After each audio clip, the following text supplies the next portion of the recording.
ایک عظیم ہستی کا تعارف آپ کی خدمت میں پیش کرتا ہوں، جنہیں صدر الشریعہ کہا جاتا ہے، بدر طریقہ کہا جاتا ہے، محسن اہل سنت کہا جاتا ہے، اعلیٰ حضرت کے خلیفہ ہیں، اور بہار شریعت جسے عالم بنانے والی کتاب کہا جاتا ہے اس کے وہ رائٹر اور مصنف ہیں۔ حضرت علامہ مولانا الحاج مفتی محمد امجد علی اعظمی رضوی سنی حنفی قادری برکاتی رحمۃ اللہ تعالی علیہ۔ آپ کے شب و روز کس طرح گزرتے تھے یہ بھی سنیے، اللہ ہمیں بھی اپنے دین کے خدمت کے لیے اور عبادات کے لیے چست فرما دے۔ ڈیلی آپ کی کیا مصروفیت تھی؟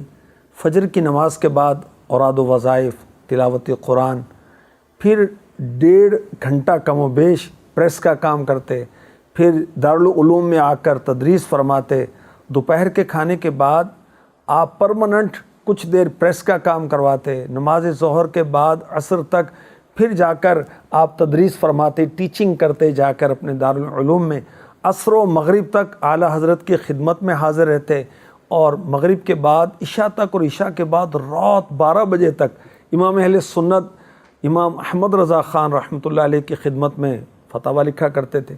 پھر گھر واپسی ہوتی تو پھر تحریری کام شروع کر دیتے، رات تقریباً 2 بجے آپ آرام فرما ہوتے، اور یہ آپ کی پریکٹس 10 سال تک رہی، اور بڑے بڑے علماء آپ کی اس مصروفیت پر حیران ہوا کرتے تھے۔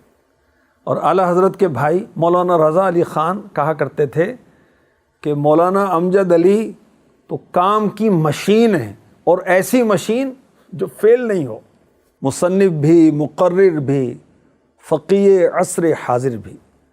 وہ اپنے آپ میں تھا ایک ادارہ علم و حکمت کا۔ صدر الشریعہ مفتی امجد علی اعظمی رحمۃ اللہ تعالی علیہ کو یہ سعادت بھی ملی کہ اعلیٰ حضرت قرآن پاک کا ترجمہ فرماتے تھے اور آپ لکھتے جاتے تھے، اور یوں امت کو ترجمہ کنز الایمان ملا۔ آپ کو صدر الشریعہ کہا جاتا ہے۔ صدر الشریعہ کو یہ سعادت حاصل تھی کہ آپ اپنے مرشد کے آستانے کے با وفا تھے۔ کوئی گھر نہیں بنایا، اپنے مرشد کے شہر کو اپنا گھر سمجھا، حالانکہ آپ کی بہت بڑی تعداد طلباء کی تھی جن کے آپ استاد تھے، اپنا ذاتی دارالعلوم کھول سکتے تھے، لیکن نہیں، انہوں نے بہت ہی خلوص کے ساتھ اعلیٰ حضرت کے مدرسے کو ہی آگے بڑھایا۔ جب ان کی تعریف کی جاتی نا تو کیا فرمایا کرتے تھے؟ یہ مجھ پر اعلیٰ حضرت کا فضل و کرم۔ اللہ ہمیں بھی توفیق دے کہ جب کوئی خوبی ہماری بیان کرے ہم کہیں کہ یہ مرشد کا فیضان۔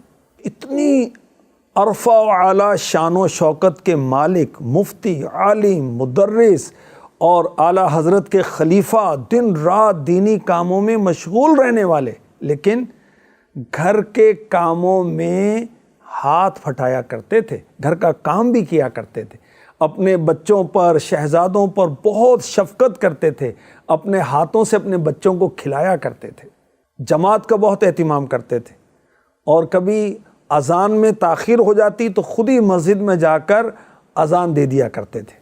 ماہ رمضان کے روزے شدید علالت میں بھی آپ نے ترک نہیں کیے۔ صدر الشریعہ بڑے عاشق رسول تھے، جب نعت شریف پڑھی جاتی تو آنکھوں سے آنسو جاری ہو جایا کرتے تھے۔ جب آپ نے دنیا سے پردہ فرمایا، تدفین ہوئی، تو کئی روز تک بارش کا سلسلہ رہا، اور قبر پر چٹائیاں ڈالی گئیں۔ 15 دن کے بعد مزار کو تعمیر کرنے کے لیے چٹائیاں ہٹائیں گئیں تو خوشبو کی لپٹیں آنے لگیں، اور ساری فضا خوشبودار ہو گئی، مشکبار ہو گئی، اور یہ خوشبو کئی روز تک اٹھتی رہی۔ سبحان اللہ، حقیقت میں نہ کیوں اللہ کا محبوب ہو جائے، نہ کھویا عمر بھر جس نے کوئی لمحہ عبادت کا۔ اللہ تبارک و تعالی کی صدر الشریعہ مفتی امجد علی اعظمی رحمۃ اللہ تعالی علیہ پر رحمت ہو، اور ان کے صدقے ہماری مغفرت ہو۔